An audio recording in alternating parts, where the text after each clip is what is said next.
أعوذ بالله من الشيطان الرجيم. بسم الله الرحمن الرحيم. الحمد لله رب العالمين. اللهم صل على سيدنا محمد وعلى آل سيدنا محمد وبارك وسلم. الحمد لله. رب اشرح لي صدري ويسر لي أمري واحلل عقدة من لساني يفقه قولي. ربي زدني علما. அஸ்ஸலாமு அலைக்கும் வரஹ்மத்துல்லாஹி வபரகாத்துஹு. எல்லாம் வல்ல அல்லாஹ் சுப்ஹானஹு வ தஆலாவுடைய அளப்பெரும் கிருபை ரஹ்மத் கொண்டு பெருமானார் ஸல்லல்லாஹு அலைஹி வஸல்லம் துஆ பரக்கத்தோடு நாம் இந்த தஃப்சீர் பிரயாணத்துல ஒரு முக்கியமான கட்டத்தை அடைஞ்சிருக்கோமா, அல்ஹம்துலில்லாஹ். ஏன்னா இந்த 4வது ஐனை பத்தி சொல்லும் பொழுதுமா இந்த இந்த இடத்துல நான் ஒரு 3 முக்கோண புள்ளிகளை போல 3 பேருடைய தஃப்சீர்களையும் நான் இங்க இணைச்சு நான் கொண்டு வரேன் இன்ஷா அல்லாஹ். அல்லாஹ் சுப்ஹானஹு வ தஆலா அதை புரிந்து கொள்ளக்கூடிய ஆற்றலை நம் அனைவருக்கும் தந்தருள் புரிவானாக. ஒரு இஸ்ரார் அஹமது ஹசரத் அவங்க இதுல என்ன விதமான கருத்துக்கள் நம்ம கொடுக்குறாங்க, அத்தோடு பைனான்ஸுடைய கருத்துக்கள், இப்னு கஃபீருடைய கருத்துக்கள் வழக்கம் போல. இப்போ இது மூணையும் நம்ம சேர்த்து பார்க்குறப்போ இந்த ஐன் ரொம்ப ரொம்ப முக்கியத்துவமான ஐன். இஸ்ரார் அஹமது ஹசரத் சொல்றாங்கம்மா, மனித வாழ்க்கையினுடைய பிறப்பின் நோக்கம், அவர்கள் வாழும் முறை, அவர்கள் எங்க தவறுவாங்க, அவங்களுடைய எதிர்ப்பு என்ன, அவர்கள் எதை கொண்டு சிறப்பிக்கப்பட்டிருக்கிறார்கள், எதை பயன்படுத்தணும், எதனால உயர்வாக்கப்பட்டிருக்கிறார்கள், அவங்க நோக்கம் என்னவாக இருக்கணும், அவங்க எதுக்காக இங்க வந்திருக்காங்க, அவங்க எப்படி கண்ணியப்படுத்தப்பட்டாங்க, எல்லா விதமான விளக்கங்களும் இந்த இந்த ஒரு பகுதிக்குள்ளாக அடங்கி இருக்கு. நமக்கு நிறைய கைடன்ஸ் இதுல இருக்குமா, இந்த ஐன்ல இருக்கு. மாஷா அல்லாஹ். நம்மை நாமே யார் என்று உணர்த்தக்கூடிய ஒரு அற்புதமான வழிகாட்டுதல் இந்த இடத்துல இருக்குது. அல்ஹம்துலில்லாஹ். நம்ம ஆயத்துக்களுக்குள்ள போயிடுவோமா. இன்னைக்கு 3 ஆயத்துக்கள் ஓதுறேன். அல்ஹம்துலில்லாஹ். இயன்றால் இதுல முழுமையாக நம்ம முடிக்க முயற்சி பண்ணுவோம், இல்லைன்னா அடுத்த பகுதியாக நம்ம இதனுடைய நிறைவு செய்வோமா இன்ஷா அல்லாஹ். பிஸ்மில்லாஹிர் ரஹ்மானிர் ரஹீம். ஃபதலக்கா ஆதமு மிர் ரப்பிஹி கலிமாத்தின் ஃபதாப அலைஹி இன்னஹு ஹுவத் தவ்வாபுர் ரஹீம். பின்னர் ஆதம் தம் இறைவனிடமிருந்து சில சொற்களை பெற்றுக்கொண்டார். அவற்றை வைத்து அவர் மன்னிப்பு கோரினார். ஆதலால் அல்லாஹ் அவரை மன்னித்தான். அவனே மிகவும் பாவமீட்சி அளிப்போனும் பெரும் கருணையாளனும் ஆவான். قُلْ نَهْبِطُوا مِنْهَا جَمِيعًا فَإِمَّا يَأْتِيَنَّكُم مِّنِّي هُدًى فَمَن تَبِعَ هُدَايَ فلا خوف عليهم ولا هم يحزنون والذين كفروا وكذبوا بآياتنا أولئك أصحاب النار هم فيها خالدون. பின்னர் நீங்கள் அனைவரும் இங்கிருந்து கீழிறங்கி சென்று விடுங்கள். பின்னர் என்னிடமிருந்து உங்களுக்கு வழிகாட்டல் வரும்போது யார் எனது வழிகாட்டலை பின்பற்றி நடக்கிறார்களோ அவர்களுக்கு எதிர்காலம் பற்றிய எந்த அச்சமும் இருக்காது, அவர்கள் துயரமடையவும் மாட்டார்கள் என்று நாம் கூறினோம். மேலும் யார் அதை நிராகரித்து நம் வசனங்களை ஏற்க மறுக்கிறார்களோ அவர்கள்தான் நரகத்துக்கு உரியவர்கள் ஆவார்கள், அதில் அவர்கள் நிரந்தரமாக இருப்பார்கள் என்றும் நாம் கூறினோம். சதகல்லாஹுல் அலியுல் அஸீம். அல்ஹம்துலில்லாஹ். இந்த இடத்துல நாம ஆதம் அலைஹிஸ்ஸலாம் அவர்களுடைய அந்த இறங்குதல் ஹுபூத் அப்படிங்கிற வேர்டுமா அல்லாஹ் 2 இடத்துல சொல்லியிருக்கான். இப்போ நாம பார்த்த இடத்துலயும் அல்லாஹ் குல் நஹ்பிது மின்ஹா ஜமியா, நீங்க எல்லாரும் இறங்கிடுங்கன்னு சொல்லியிருக்கான். நாம் போன பகுதியில பார்த்தப்பையும் வகுல் நஹ்பிது மின்ஹா பஅதுக்கும் லி பஅதின் அது, ஒருவருக்கொருவர் விரோதிகளாக இருப்பீர்கள், இறங்கி விடுங்கள்னு சொல்றான். இந்த ஹுபூத் அப்படிங்கிற வார்த்தை 2 முறை உபயோகப்படுத்திருக்கான் அல்லாஹ். ஆனா இந்த இடத்துல 2க்கும் நம்ம விளங்கும் தன்மையில பார்த்தோம்னு சொன்னா நிறைய வேறுபாடுகள் இருக்குமா. மாஷா அல்லாஹ். அத அவங்க தஃப்சீராசிரியர்கள் பார்த்து அந்த பார்வையை பார்க்கிறப்போ அல்லாஹு அக்பர், ஒரே வார்த்தை இதே ஹபித்துங்கிற வார்த்தை, ஆனா அது 2 இடத்துல வரும்பொழுது அதற்கான வேல்யூ மதிப்பு மாஷா அல்லாஹ் எவ்வளவு பெரிய வழிகாட்டல் கொடுக்குது. அல்ஹம்துலில்லாஹ். முதல்ல கொடுத்த அந்த ஹபித்து அப்படிங்கிறதுமா ஒரு பனிஷ்மெண்ட், ஒரு அதாவது அவங்களுக்கு அந்த அல்லாஹ்வுடைய கட்டளையை மீறிட்டாங்க, அதனால ஒரு தண்டனையாக அவர்கள் இருந்த இடத்திலிருந்து அந்தஸ்திலிருந்து இறக்கப்படுறாங்க, இறங்கிடுங்க. அப்போ அல்லாஹ் சொல்றான், நீங்கள் சிலருக்கு விரோதிகளாக இருப்பீர்கள். இதுலயுமே மிகப்பெரிய யாருக்கு விரோதியா இருப்பாங்க? ஃபர்ஸ்ட் விரோதி ஷைத்தான். அது அல்லாஹ் தெளிவா சொன்ன விரோதி. 2வது விரோதிகள் மனிதர்களுக்கே விரோதிகளாக இருப்பார்கள். நாடு பிடிக்கணுங்கிறதுலயும் நான் பெருசு நீ பெருசு, தொழில் போட்டி, ஏதாவது ஒரு போட்டியில கண்டிப்பா ஒருவருக்கொருவர் விரோதிகளாக இருப்பார்கள். இன்னும் சில பகைமை நமக்கு நாமே, நம்முடைய அறிவுக்கும் நம்முடைய அறியாமைக்கும் இடையில ஒரு போராட்டம், எதிரிகளாக இருக்கும் நமக்குள்ளேயே. இதுல எது ஜெயிக்குதோ அதன்படி நம்ம போயிடுவோம். நம்முடைய இறையச்சத்துக்கும் நம்முடைய நஃப்சுக்கும் போராட்டம், நம்முடைய பொறுமைக்கும் நம்முடைய கோபத்துக்கும் போராட்டம், நன்றி உணரும் தன்மைக்கும் நம்முடைய பெருமை குணத்துக்கும் போராட்டம். இப்படி நமக்குள்ளேயே எதிர்ப்படையான குணங்கள் இருக்கும். இதோட தினமும் போராட்டம். இப்படி எதிர்ப்புகள், பல வகையான எதிர்ப்புகளோடு மனிதன் இறங்கி வர்றான். அல்லாஹு அக்பர். அல்லாஹு தாலா ஆதம் அலைஹிஸ்ஸலாம் அவர்களை இறக்கும் பொழுது, நான் போன பகுதியிலே சொன்ன மாதிரிமா, ரொம்ப கடும் கோபத்தோட இழிவுபடுத்தி அல்லாஹ் இறக்கல. எவ்வளவு அழகா அல்லாஹ் அதை சொல்லி காமிக்கிறான் பாருங்கம்மா. அதாவது அது அந்த அவங்க செஞ்ச அந்த தவறு அல்லாவுக்கு மாறு செய்யணுங்கிற எண்ணத்துல மட்டும் செய்யல. அவங்க செஞ்ச மாறு ஷைத்தான் எதிரின்னு சொன்னதை அவங்க மறந்துட்டு அவன் பேச்ச கேட்டதுதான். பட் அதனுடைய நோக்கம் என்னவா இருந்துச்சுன்னா இஷ்கு. இங்க எப்படியாவது இங்கேயே அல்லாஹ் கொடுத்த அந்த நியாமத்துக்களை அனுபவிச்சுட்டு இங்கேயே இருந்துடலாம், நம்ம அல்லாவோட நெருக்கத்திலே இருக்கணும் அப்படிங்கிற ஒரு ஆவல் மிகுதி. அதனாலதான் அல்லாஹ் எப்படி அதை அந்த முடிவை அல்லாஹ் எப்படி சொல்றான் பாருங்கம்மா. அவங்களை இறக்குனதுக்கு அப்புறம் அல்லாஹ் சொல்றான், வலகத் அஹிதுனா இலா ஆதம மின் கபல் ஃபனசிய வலம் நஜித் லஹு அஸ்மா. அப்ப அல்லாஹ் ஆதம் அலைஹிஸ்ஸலாம் அவர்களை இறக்கும் பொழுது அவன் சொன்ன வார்த்தைகளை பாருங்கம்மா. முன்னர் நாம் ஆதமுக்கு நிச்சயமாக கட்டளையிட்டு இருந்தோம், ஆனால் அவர் அதை மறந்து விட்டார். அக்கட்டளையின்படி நடக்கும் உறுதிப்பாட்டை நாம் அவரிடம் காணவில்லை. ஒரு மறதி அவர்கிட்ட இருந்துச்சு. ஏன்னா அல்லாஹ் சைத்தானுடைய மனசுக்குள்ள இருந்த பெருமையை அல்லாஹ் கணிச்சுட்டான். அது திடீரென்று ஏற்பட்ட பெருமை இல்ல, அது காலம் காலமாக அவனுக்குள் இருந்தது. அவன் உள்ளங்களை பார்க்கக்கூடியவன், அவன் கணிச்சுட்டான். ஆனா ஆதம் அலைஹிஸ்ஸலாம் உள்ளத்துக்குள்ள அல்லாஹ்வின் மீது அளப்பரிய காதல் இருந்ததையும் அதே அல்லாஹ் கணிச்சிருப்பான். கணித்திருந்தாலும் அந்த இறங்குதலை கொடுத்த அல்லாஹ் அவங்களை சொல்லும் பொழுது அவர் ஒரு மறதியாளராக இருக்கிறார் அப்படின்னு சொல்றான். இந்த ஃபர்ஸ்ட் ஹுபூத் அப்படிங்கிறது ஒரு கடினமான ஒரு கட்டம்மா, ஒரு இறங்குதல், ஒரு கஷ்டம், விரோதிகள் அப்படியே அனுப்புறப்பே அல்ல ஒரு முஸ்தகருங்கிற வேர்டு ரொம்ப அற்புதமான வேர்டுமா. அதாவது அங்க போய் இருப்பாங்க, ஆனா ரொம்ப நேரத்துக்குலாம் இல்லை, கொஞ்ச காலத்துக்கு தான். அங்க என்ன தேவையோ அதெல்லாம் அவங்களுக்கு கிடைக்கும். பட் ஆனா முயற்சி இல்லாம சொர்க்கத்துல மாதிரி கிடைக்காது. சிரமப்பட்டு தான் கொஞ்சம் எடுத்துக்கணும், பட் எல்லாமே கிடைக்கும். எல்லாம் இங்க கிடைக்கும். மாஷா அல்லாஹ். அப்போ அந்த முஸ்தகர் அப்படிங்கிற வேர்டு அதாவது சொற்பமான காலம் தான். சொற்பமான காலம். இந்த சொற்பம் அப்படிங்கிறது நரகத்துக்கு நரகம் வேண்டான்னு அல்லாஹ் கிட்ட பாதுகாப்பு நம்ம துவா செய்வோம் பாத்தீங்களா, குரான்ல பதிவாகி இருக்குமா. ரப்பனா அஸ்ரிஃப் அன்னா அஸாப ஜஹன்னம் இன்ன அஸாபஹா கான கராமா இன்னஹா சாஅத் முஸ்தகர்ரம் வ முகாமா.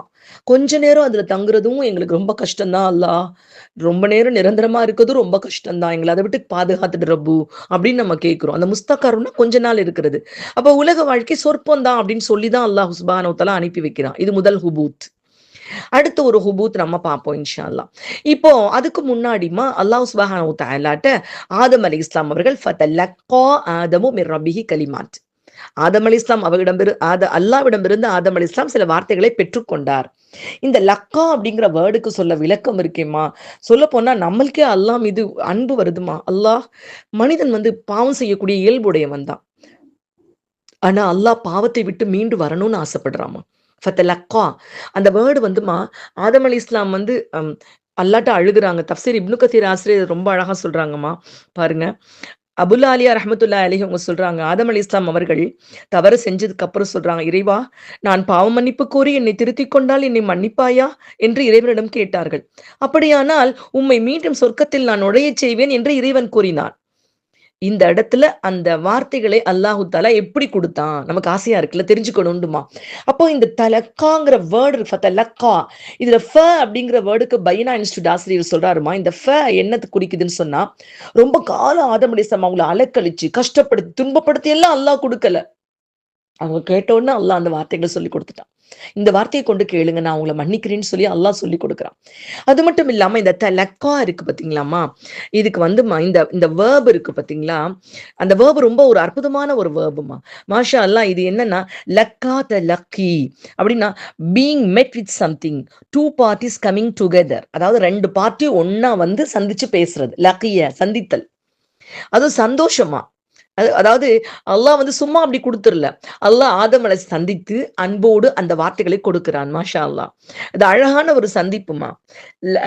லக்கு அப்படின்னா நம்மளுக்கு தெரியும்லமா, லக்கு சந்திப்பார்கள், அது ஒரு சந்திப்பு. முலாக்கு ரப்பிஹிம் தங்கள் ரப்பை சந்திப்பார்கள், அந்த வேர்டுமா.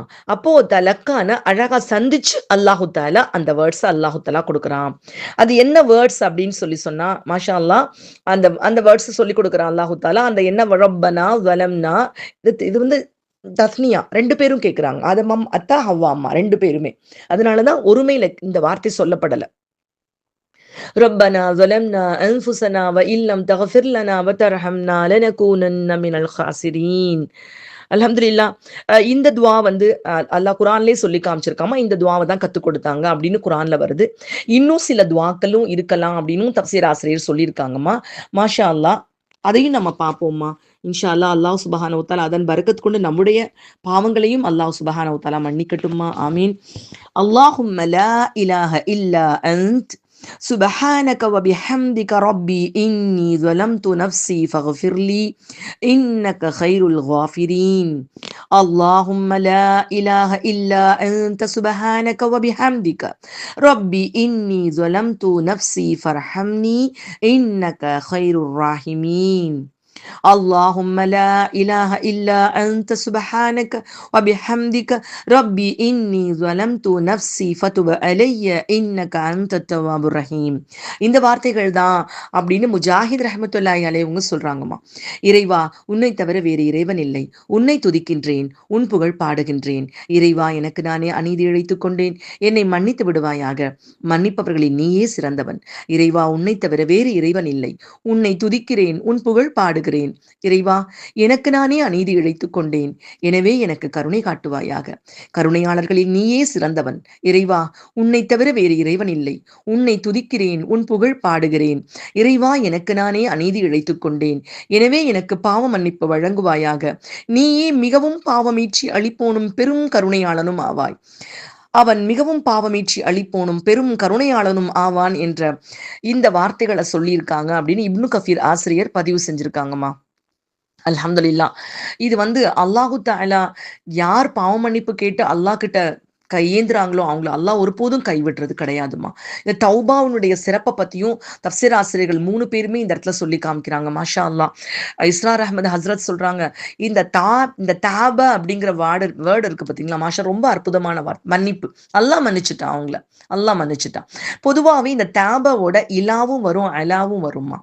இலா அப்படின்னா என்னன்னா, நம்மிடமிருந்து அல்லாஹ்விடம் செல்லக்கூடிய பாவ மன்னிப்பு. நாம் இறங்கி பயந்து அல்லாஹு தஆலா தௌபாவினுடைய ஷரத்துக்கள் முதல்ல இல்ம், நம்ம செஞ்ச பாவத்தை நம்முடைய அறிவை கொண்டு உணரணும்மா. அறிவை கொண்டு உணரணும். அடுத்து 2வது ஹால், அந்த நிலை அப்படியே துடிக்கணும். நம்ம அல்லாஹ், நான் இந்த பாவத்தை விட்டு என்னை மன்னிக்கணும் ரப்பு அப்படின்னு துடிக்கணும். அடுத்து 3வது அமல், அதுக்கான அமல் செய்ய துடிக்கணும். அது பாவ மன்னிப்பு தேடுவதற்காக அமல் செய்ய துடிக்கணும். இது 3ம் சரியாக இருக்கும் பொழுது அல்லாஹ்விடம் நமக்கு கெஞ்சிரும், அல்லாஹ் என்னை மன்னிச்சுக்கோ ரப்பு. இதுவும் தாபதான், மீண்டு வருதல். தாபனா மீண்டு வருதல். பெருமானார் ஸல்லல்லாஹு அலைஹி வஸல்லம் அவர்கள் ஒரு இடத்துல இருந்து திரும்பி வந்துட்டு இருக்கா. அப்ப அழகா அந்த ஹதீஸ் பதிவாகுது. தாஇபூன லிரப்பினா ஹாமிதூன். மீண்டு வருகிறோம் தௌபா செய்தவர்களாக. லிரப்பினா ஹாமிதூன். அப்போ இந்த இடத்துல தாஇபூன மீண்டு வருகிறோம், மீண்டு வருதல். ஆஇபூன மீண்டு வருதல். அப்போ நம்ம தௌபாவினால், அந்த பாவத்தினால இழந்து போன அந்த கண்ணியத்தை விட்டு மறுபடியும் அதை தேடி மீண்டு வர்றோம். இது வந்து ஒரு வகையான. அப்படி சொல்லும் பொழுது அது என்ன வரும்னாமா, இலாதான் வருமா. தூபு இலல்லாஹி தௌபத்தன் நசூஹா, குர்ஆன்ல வருது. அல்லாஹ்விடத்தில் நீங்கள் பரிசுத்த தௌபாவாக தௌபா செய்யுங்களா. அப்ப இலா. ஆனா இந்த அலா என்னன்னு சொன்னா, அல்லாஹ்விடமிருந்த தௌபா நம் தந்தையை அடைந்தது. மாஷா அல்லாஹ். ஃபதாப அலைஹ், அவனிடமிருந்து வந்தது. அல்லாஹ்விடமிருந்த தௌபா வந்தது. அல்லாஹு தஆலா ஒரு மனிதன் பாவம் செய்யும் பொழுது அவனிடத்தில் அவனுக்கு கோபம் வரும். அவனுக்கு ரஹ்மத் செய்ய மறுத்து அவனை விட்டு விலகுறான். அல்லாஹு தஆலா அவனுக்கு அருள் செய்வதை விட்டு அல்லாஹ் விலகும் பொழுது மறுபடியும் அல்லாஹு தஆலா அவன் பக்கம் தௌபா செய்தவுடன் அவனை நோக்கி மறுபடியும் அவனை தன் அருளிலே அணைத்துக் கொள்ளக்கூடிய அந்த தன்மை. அலா அப்படின்னா அல்லாஹ் வார்த்தைகளை கற்றுக் கொடுத்த அல்லாஹ் தௌபாவை தன்புறம் இருந்து ஆதம் அலைஹிஸ்ஸலாத்துக்கு கொடுத்தான். இன்ஷா அல்லாஹ். இது நமக்கு எல்லாருக்குமே ஒரு பெரிய ஒரு நம்முடைய மனதிற்கு ரொம்ப உற்சாகம் ஊட்டக்கூடிய வார்த்தை. எத்தனை தடவை தௌபா. அதுல இந்த வார்த்தைகள் இருக்கு பாத்தீங்களாமா, இன்னஹு ஹுவ தவ்வாபுர் ரஹீம். அம்மா, தவ்வாபுங்கிறது மனுஷனும் தவ்வாபும் தான். நிறைய இடங்கள்ல தவ்வாபு ஹதீஸ்ல வருதுமா.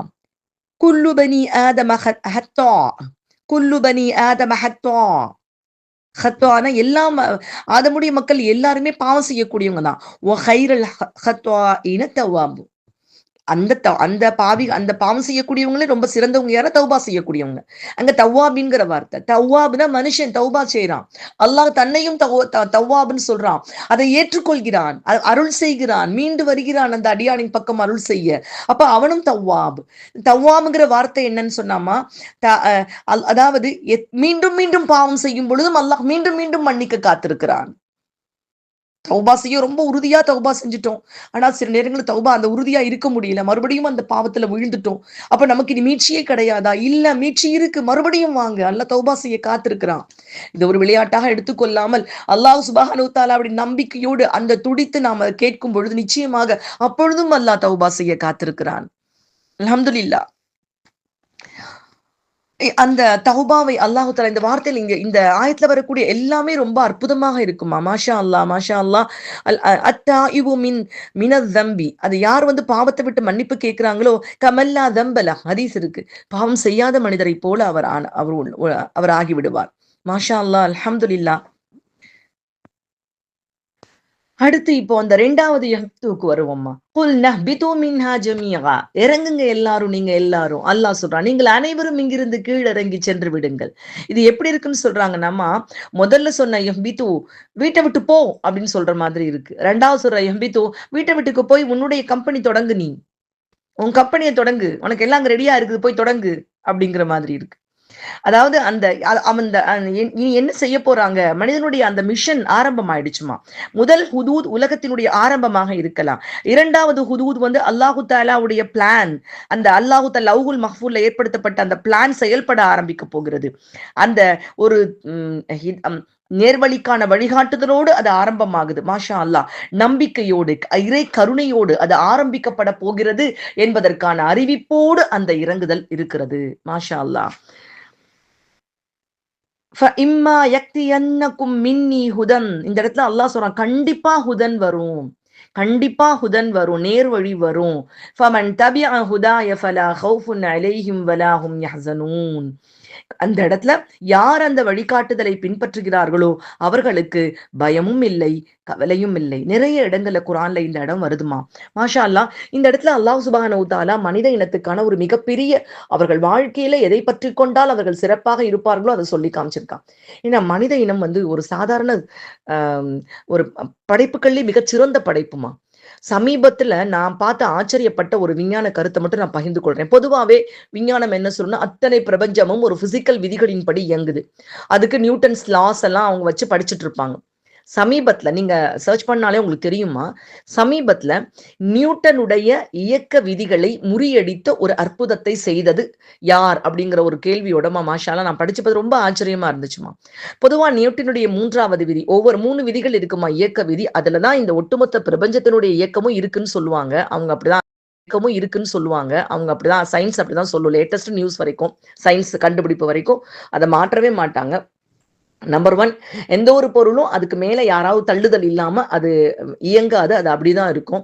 ஒரு ஓடிக்கொண்டிருக்கூடிய பொருள் மேல ஏதாவது ஒரு விசை வந்து தாக்கினால் ஒழிய அது என்ன செய்யாதுன்னா, தன்னுடைய திசையை மாற்றிக்கொள்ளாது. அது பாட்டுக்கு போய்கிட்டே தான் இருக்கும். அது தள்ளிக்கிட்டே இருக்கும். அது யாரும் ஒண்ணும் செய்யாது, அப்படி போயிட்டே இருக்கும். இது 2வது.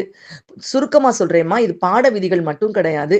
ஆனா ஏன்னா கல்வி எப்பொழுது அல்லாஹ்வை நினைவூட்டுகிறதோ அப்பதான் அந்த கல்வி உயிரோட்டம் உள்ள கல்வி. அது வந்து 7வது 8வது நம்ம படிக்கக்கூடியது.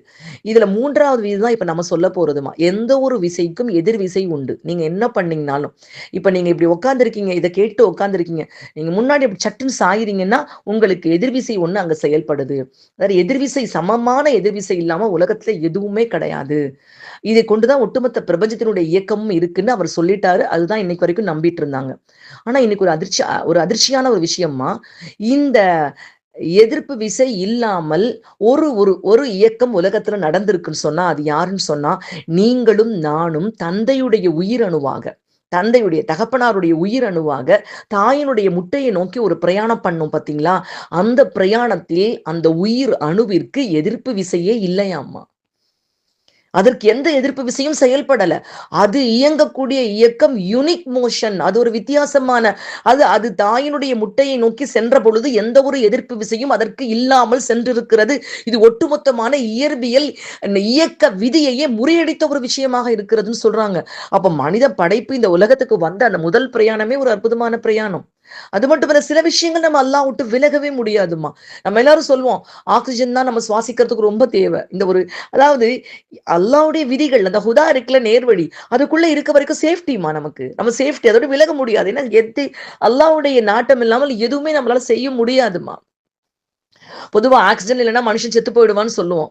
ஆனா விஞ்ஞானம் சொல்லுது, yes, in a way oxygen slowly kills through a process of oxidation that causes cellular damage over time, which is linked to uh, aging and diseases. அதாவது நம்ம வயசாகுது இல்லம்மா, நமக்கு நோய்கள் வந்து தாக்குது இல்ல, இதுக்கு எல்லாத்துக்கும் காரணம் நம்ம சுவாசிக்கிற ஆக்சிஜன் தானா. அது இல்லாம நம்மளால உயிர் வாழவும் முடியாது. அப்ப ஆக்சிஜன் சுவாசிக்க சுவாசிக்க நமக்கு வயசாகும், நமக்கு நோய் வரும், நம்ம மௌத்தாய் போய் தான் தீருவோம். இதுக்கு மாற்று கிடையாது. அப்போ ஏதோ ஒரு பாண்டுக்குள்ள நம்மள அல்லாஹ் வச்சிருக்கான் பாத்தீங்களாமா. இந்த இடத்துல நம்ம எப்படி ஒரு வழி தேடிக்கொள்ள முடியும்? அல்லாஹ் சொல்றான், என்னிடமிருந்து நேர் வழி வரும். மாஷா அல்லாஹ். இத சொல்லும் பொழுதுமா இப்னு கசீர் ஆசிரியர் அந்த ஹுதா நேர்வழி அல்லாஹ்விடமிருந்து வரும் பொழுது அதை ஏற்றுக்கொண்டால் நிச்சயமாக நமக்கு பயமும் இல்லை, கவலையும் இல்லை, அச்சமும் இல்லை. பொதுவாகமா பயம் கவலை இரண்டும் ஏன் வந்து அடிக்கடி இந்த வார்த்தை ரிப்பீட்டன்ஸ் ஆயிட்டே இருக்குன்னா, ஒரு மனிதன் நிம்மதி நம்ம நிம்மதியா இருக்கணும்னு சொல்லுவோம். எப்போ ஒரு மனிதனுக்கு நிம்மதி கிடைக்கும்னா, கடந்த காலம், உதாரணத்துக்கு ஒரு மனிதனுக்கு எப்போ கவலை வரும்னா, ஐயோ கடந்த காலத்துல நான் இது பண்ணிட்டனே அப்படின்னு கவலை வரும். ஏன்னா அது நடந்து முடிஞ்சிருச்சு, அதை இனிமேல் பயந்து பிரயோஜனம் இல்லை. அவனுக்கு பயம் எது மேல வரும்னா, எதிர்காலத்துல வர ரிசல்ட் மேலதான் அவனுக்கு பயம் இருக்கும். அப்ப கடந்த காலத்தில் செய்த விஷயங்களை பற்றிய கவலை ஒரு மனிதனை அறுக்கக்கூடிய விஷயம், அவன் உள்ளத்தை உருக்குற விஷயம். அதே மாதிரி அதனுடைய விளைவுகள் எதிர்காலத்துல எப்படி வருமோ, அப்போ இப்ப நேத்து நடந்து முடிச்சுட்ட பரீட்சை, ஒரு பிள்ளை பரீட்சை எழுதிட்டு வந்துருச்சு, எக்ஸாம் கொஸ்டின் பேப்பர் கொடுத்தாச்சு, எக்ஸாம் எழுதியாச்சு, அதை பத்தி இனிமேல் பயந்து பிரயோஜனம் இல்லை, அது முடிஞ்சிருச்சு. ஆனா நல்லா எழுதலைன்னா கவலை இருக்கும். இப்ப அந்த பொண்ணுக்கு எதை பத்தின பயம் இருக்கும்? வரக்கூடிய ரிசல்ட்டை பத்தின பயம் இருக்கும். இப்ப யாராவது ஒருத்தர் வந்து சொல்றாங்க, நீ எழுதின பேப்பர் பத்தி கவலைப்படாத, உனக்கு எல்லாமே 100க்கு 100, இந்த தடவை எழுதின எல்லாருக்குமே 100க்கு 100ன்னா அந்த பிள்ளைக்கு கடந்த எழுதின பேப்பரை பத்தின கவலையும் கிடையாது, வரக்கூடிய ரிசல்ட்டை பத்தின பயமும் கிடையாது. அதான் அல்லாஹ் சொல்றான், நீ கடந்த காலத்தை பத்தின கவலையும் உனக்கு இல்ல, எதிர்காலத்தை பத்தின அச்சமும் உனக்கு இல்ல. இன்ன அவுலியா அல்லாஹி லா ஹவுஃபுன் அலைஹிம் வலா ஹும் யஹ்ஸனூன். ஹவுஃப் முடிஞ்சு போச்சு, யஹ்ஸனூன் அந்த கவலை அப்படி நம்ம அருந்து எண்டு முடிஞ்சு போச்சு, பயமும் முடிஞ்சிருச்சு, கவலையும் முடிஞ்சிருச்சு. 100% நிம்மதி. நிம்மதி ஈக்குவல் டு பயமும் கவலையும் இல்லாத வாழ்க்கை. அல்லாஹ் அது கிடைக்குங்கிறான். எப்போ அந்த நேர்வழியை பின்பற்றி கொண்டார்களோ அப்பொழுது அது கிடைக்குங்கிறான். இஸ்ரார் அஹமது ஹசரத் ரொம்ப அழகா சொல்றாங்கம்மா, கவனமாக பாருங்கள் இந்த இடத்தை, இந்த இந்த பகுதியை. ஏன்னா அல்லாஹு தாலா முதல்ல ஆதம் அலைஹிஸ்ஸலாம் அவர்களுக்கு கற்றுக் கொடுத்தான், அல்லம ஆதம் அல் அஸ்மா குல்லஹா. கடைசியா அல்லாஹ் ஹுதன் சொல்லி காமிக்கிறான். இந்த 2 இல்ம் இருக்கு பாத்தீங்களா, அது ரெண்டு கண் மாதிரி, 2 கண் மாதிரி. உலகத்துல மனுஷன் விஞ்ஞானத்துல எங்க வேணாலும் போகட்டும், அவன் எந்த ஸ்பேஸுக்கு வேணாலும் போகட்டும், ஆனா ஹுதாங்கிறத பற்றி பிடித்து கொண்டால் எதை வேண்டாலும் அனுமதிக்கலாம், எந்த பிரச்சனையும் இருக்காது. ஆனா எப்போ இதை விட்டுட்டு இதை மட்டும் பிடிக்கிறானோ அங்க பிரச்சனை உண்டாயிடும். அது வந்து முதல்ல கொடுக்கப்பட்டது, அது வந்து மெட்டீரியலிஸ்டிக் நாலேஜ், உலகத்தை பற்றிய அறிவு. ஆதம் அலைஹிஸ்ஸலாம் அவர்களுக்கு எல்லாவற்றின் பெயரையும் கற்றுக் கொடுத்தான். பின்னாடி வரக்கூடிய ஹுதன் சொல்றான, இது ஸ்பிரிச்சுவல் நாலேஜ், நம்முடைய ஆன்மா சேதமாகாம இருப்பதற்காக வந்திருக்கிற வேலையை கரெக்டா நம்ம முடிக்கிறதுக்காக, அதுக்கு ஒரு சரியான ஒரு கைடன்ஸ் அல்லாஹ் அப்பப்போ கொடுக்குறேங்கிறான் அல்லாஹு தாலா. இந்த கைடன்ஸ் என்ன அப்படிங்கறத பத்தி இப்னு கசீர் ஆசிரியர் சொல்றாங்க பாருங்கம்மா. இது வேதங்களாக இருக்கலாம், நபிமார்களாக இருக்கலாம், தூதர்களாக இருக்கலாம். இது எல்லாமே வழிகாட்டல். நபிமார்கள், தூதர்கள், சான்றுகள், விளக்கங்கள், இது எல்லாமே அல்லாஹ்விடமிருந்து கைடன்ஸ் வந்துட்டே இருக்கும். இன்னும் சொல்றாங்க, அதாவது முகாத்தில் பின் ஹையான் ரஹ்மத்துல்லாஹி அலைஹி அவங்க சொல்றாங்க, நபி ஸல்லல்லாஹு அலைஹி வஸல்லம் அவர்கள் தான் அந்த வழிகாட்டல் அப்படின்னு சொல்லிட்டு. இன்னும் ஹசன் ரஹ்மத்துல்லாஹி அலைஹி அவங்க சொல்றாங்க, குர்ஆன் தான் அந்த வழிகாட்டல். மொத்தத்துல எப்படியோ வேதம் நபி இதுதான் அந்த வழிகாட்டுதல். அது மனிதனுக்கு வந்து கொண்டே இருக்கும். குர்ஆன் நம்ம கையில இருக்கு. அப்போ அதுல இருந்து அந்த வழிகாட்டலை பற்றி பிடித்து கொண்டால் நிச்சயமாக நமக்கும் எந்த விதமான கவலையும் இல்லை, பயமும் இல்லை. மாஷா அல்லாஹ், ஒரு நிம்மதியான ஒரு வாழ்க்கை நமக்கு கிடைக்குங்கிற உத்தரவாதத்தை நமக்கு அல்லாஹு தஆலா கொடுக்குறான். இந்த இடத்துல இஸ்ரார் அஹமது ஹசரத் சொல்றாங்கம்மா, மனிதனுடைய இந்த ஹிலாஃபத்தினுடைய ஹலீஃபாவா ஆக்கினுடைய ஆதாரமே இல்மு தான். இல்மு தான் ஆதாரம். அதனாலதான் அல்லாஹ் அறிவுடையோரும் சமமாக மாட்டார்கள்னு குர்ஆன்ல அல்லாஹ் தஆலா சொல்லியிருக்கான். இன்னும் ஹதீஸ்கள்ல சஹலல்லாஹு லஹு தரீகல் ஜன்னா, சொர்க்கத்தினுடைய பாதையை இலகுவாக்கி வைக்கிறேங்கிறான். யாரு மார்க்க கல்வியை தேடி செல்வார்களோ அவர்களுக்கு. மன் சலக்க தொரீகல், அதாவது யார் இல்முடைய பாதையை நோக்கி செல்கிறார்களோ சஹலல்லாஹு லஹு தரீகல் ஜன்னா, சொர்க்கத்தினுடைய பாதையை அல்லாஹ் அவங்களுக்கு இலகுவாக்கி வைக்கிறேங்கிறான். மலக்குமார்கள் இறகுகளை விரிக்கிறாங்க கல்வியை கற்றுக்கொள்ள செல்பவர்களுக்கு. ஆலிம்களுக்கு மாஷா அல்லாஹ் உலகத்தில் படைக்க எல்லா வஸ்துக்களும் அவர்களுக்காக மகஃபிரத் தேடுதுமா. இல்மு தான் நபிமார்களுடைய வராசத். அதனாலதான் உலமாக்கள் நபிமார்களுடைய வாரிசுகள் அப்படின்னு சொல்றாங்க. மாஷா அல்லாஹ், அல்ஹம்துலில்லாஹ். அதே மாதிரி இல்மை கற்றுக்கொண்ட அந்த ஆலிம்கள் தங்களை சுத்தப்படுத்த நினைக்கும் பொழுது தங்கம் வெளியாகுமா. இது ரொம்ப அழகா இஸ்லாம் நம்ம ஹதரத் சொல்றாங்கம்மா. ஒரு இடத்துல வந்து தங்க சுரங்கம் இருக்கு, ஒரு இடத்துல வெள்ளி சுரங்கம் இருக்கு. தங்கமும் வெள்ளியும் டைரக்டா அப்படி மஞ்ச மசேன்னு பொண்ணு கிடைச்சிடாது, வெள்ளியும் வெள்ளை வெள்ளைன்னு கிடைச்சிடாது, மண்ணாதான் கிடைக்கும். அந்த மண்ணை எடுத்து அதுல இருந்து ப்ராசஸ் பண்ணி பிரிச்சாதான் என்ன கிடைக்கும், தங்கம் கிடைக்கும். அப்போ தங்கம் இருக்கக்கூடிய அந்த மண்ணை எடுத்து ப்ராசஸ் பண்ணா உங்களுக்கு தங்கம் கிடைக்கும். வெள்ளி கிடைக்கக்கூடிய அந்த மண்ணை எடுத்து ப்ராசஸ் பண்ணா வெள்ளி கிடைக்கும். அப்போ ப்ராசஸ் நீங்க எப்படித்தான் பண்ணாலும் தங்க மண்ல இருந்து வெள்ளி கிடைக்காது, வெள்ளி மண்ல இருந்து தங்கம் கிடைக்காது. அப்போ இல்மோடு கூடிய அந்த இல்மை, அழகான இல்மை தங்களுடைய மனதில் கொண்ட அந்த ஆலிம்கள் தங்களை அதை கொண்டு பரிசுத்தப்படுத்தி உயரும் பொழுது அவர்கள் தங்கமாக உயருவார்கள். அந்த இல்மை இல்லாமல் ஒரு மனிதன் தன்னுடைய வாழ்க்கையை செப்பனிட முயற்சி செய்யும் பொழுது அது தங்கமாகாது, வெள்ளியாக ஆகலாம். அந்தஸ்து அந்த அல்லாஹ் தான் சொல்றான், அவர்கள் இருவரும் சமமாக மாட்டார்கள்னு சொல்லியிருக்கான். மாஷா அல்லாஹ். ரெண்டு விஷயத்துல பொறாமைப்பட அனுமதி இருக்காமா. தர்மம் செய்யக்கூடிய ஒரு மனிதனை பார்த்து அவன் அல்லாஹ்விட நெருங்கிடுவானே அப்படின்னு சொல்லிட்டு, அவன் செல்வத்தை பார்த்து இல்ல அவன் நன்மை நிறைய சேர்க்கிறானேன்னு சொல்லிட்டு, இன்னொன்னு ஒருத்தனுக்கு ஹிக்மத் இருக்கு, அறிவு இருக்கு, அதை தானும் நடந்து அதை மற்றவருக்கும் கற்பித்து அவனை பார்த்து பொறாமைப்பட அனுமதி இருக்கு. ரெண்டு விஷயங்களுக்கு. அல்ஹம்துலில்லாஹ். அப்போ இந்த கல்வி அப்படிங்கிற விஷயத்த இந்த இடத்துல இல்மு முதல்ல ஆரம்பத்துல கொடுக்கப்பட்ட இல்மு கடைசி இது ரெண்டு கண்ணு மாதிரிங்கிறாங்கம்மா தஃசீர் ஆசிரியர். அதனாலதான் தஜ்ஜாலியத்தினுடைய யுகம் வரும் பொழுது ஒண்ணு குறைஞ்சு ஒண்ணு மிகைக்கும். அதனாலதான் தஜ்ஜாலே எப்படிப்பட்டவன், ஒற்றை கண் உடையவன். ஒற்றை கண் கம்பேர் பண்ணி பாருங்க, ஒற்றை கண் உடையவன். அந்த ரெண்டு கண்ணும் சரியா இருக்கணும்.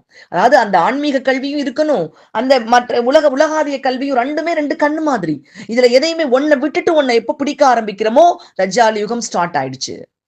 அவன் ஒற்றை கண்ணோடு தான் வெளியாவான், தன் பக்கம் மக்களை இழுப்பான். ஒரு கண் இருக்காது, அந்த ஹிதாயத் ஹுதன் அப்படிங்கிற கண் இருக்காது. அல்லாஹ்விடமிருந்து வரக்கூடிய அந்த வழிகாட்டுதலை பற்றிய அந்த அறிவு, அந்த இல்மு, அதற்கான தேடல், அதற்கான முயற்சி, அதை கொண்டு போய் சேர்க்கக்கூடிய முயற்சி குறையும். வெறுமனே மெட்டீரியலிஸ்டிக் வேர்ல்டு, உலக ஆதாயத்தை அடைவதற்கான கல்வி ஜாஸ்தியாகும். இப்போதான் தஜ்ஜாலியம் வெளிப்படும். அடுத்த ஆயத்துல அல்லாஹ் சுப்ஹானஹு வ தஆலா சொல்றாமா, வல்லதீன கஃபரு, எவர் நிராகரித்து, வகذبு, அதை ஏற்க மறுத்து பொய்யாக்கி, பி ஆயாத்தினா, நம்முடைய வசனங்களை, உலாயிக அஸ்ஹாபுன் நார், அவர்கள் நரகவாசிகள், ஹும் ஃபீஹா ஹாலிதூன், அதில் அவர்கள் நிரந்தரமாக இருந்து விடுவார்கள். அப்ப அல்லாஹ்வுடைய அந்த ஹுதா நேர்வழியை ஏற்றுக்கொண்டால் கவலையும் துக்கமும் மற்ற நிம்மதியான வாழ்க்கை. அதுக்கு மாறு செய்யும் பொழுது இந்த இடத்துல இந்த கஃபரு கذبு அப்படிங்கிற வேர்டுக்கு தஃசீர் ஆசிரியர் அழகான விளக்கம் சொல்றாங்கம்மா. குஃப்ர் அப்படின்னா மறைத்தல்.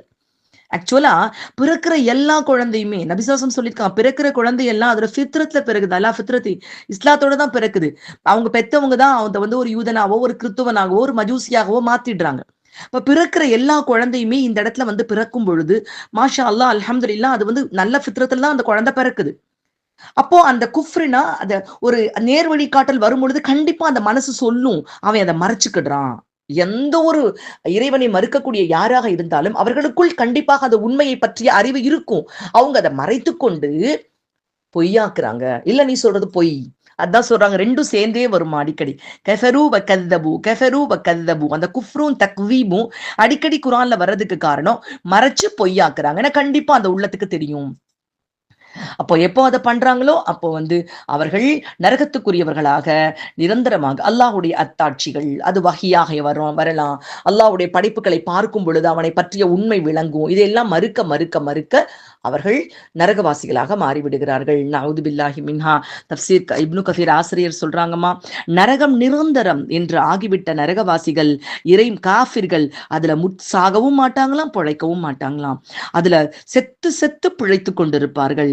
ஆனால் தங்களுடைய தவறுகளால் நரகத்திற்கு ஆளான இறை நம்பிக்கையாளர்கள் அதில் கரிந்து போய் அவர்களுக்கு சிபாரிசு செய்வதற்காக, அவர்களுக்கு பரிந்துரைப்பதற்காக ஒரு அனுமதி கொடுக்கப்படும். அல்ஹம்துலில்லாஹ், அல்லாஹு அக்பர். இப்ப இத முடிக்க போறப்பமா இஸ்ரார் அஹமது ஹசரத் சொன்ன ஒரு சின்ன விஷயத்த சொல்லி முடிக்கிறேன். இது நமக்கு எல்லாருக்குமே ஒரு ரொம்ப மன மகிழ்வு தரக்கூடிய விஷயம்.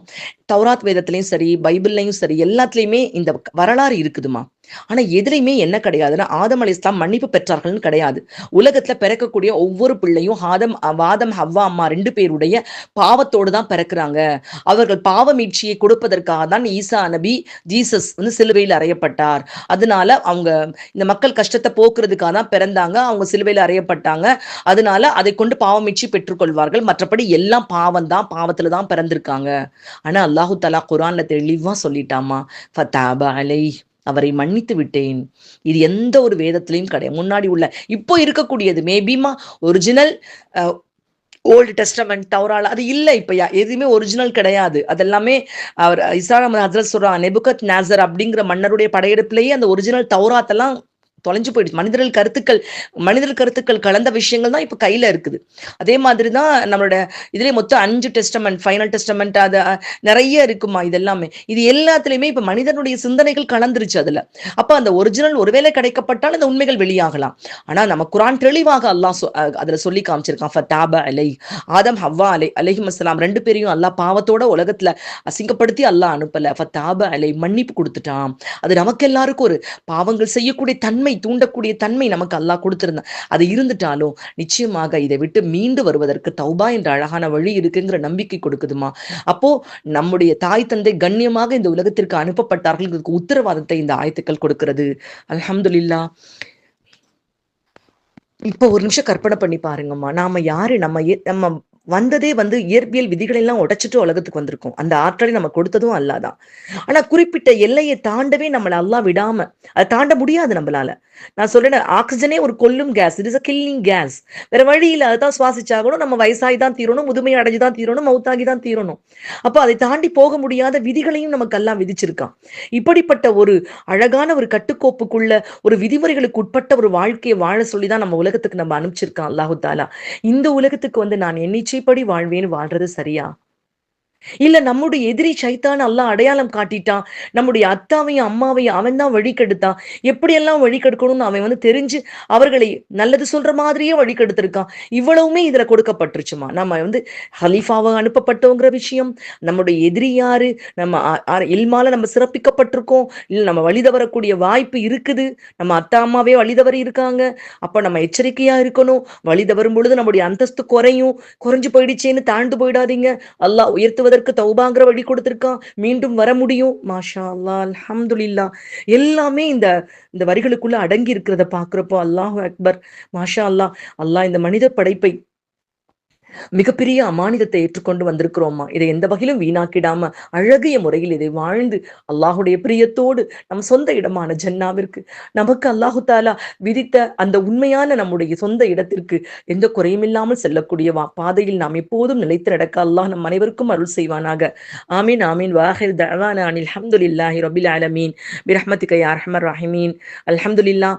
அடுத்து நம்ம பார்க்க போறது யூதர்களை பத்திமா. முக்கியமான விஷயம், ரொம்ப அற்புதமான விஷயங்கள், பழைய வரலாறு. அதுல இருந்து நமக்கு எவ்வளவோ படிப்பினைகள் அல்லாஹ் கொடுக்க இருக்கான். இன்ஷா அல்லாஹ், அல்லாஹ் சுப்ஹானஹு வ தஆலா சொல்லக்கூடிய கேட்கக்கூடிய சக்தியையும் சொன்னபடியும் கேட்டபடியும் மனதிலே அவற்றை விளங்கி அமல் செய்யக்கூடிய தௌஃபீக்கையும் தந்தருள் புரிவானாக. ஆமீன் ஆமீன். வாஹிர் தஅவானா அனில் ஹம்துலில்லாஹி ரப்பில் ஆலமீன் பிரஹ்மதிக யா அர்ஹமர் ராஹிமீன். அஸ்ஸலாமு அலைக்கும் வரஹ்மத்துல்லாஹி வபரகாத்துஹு.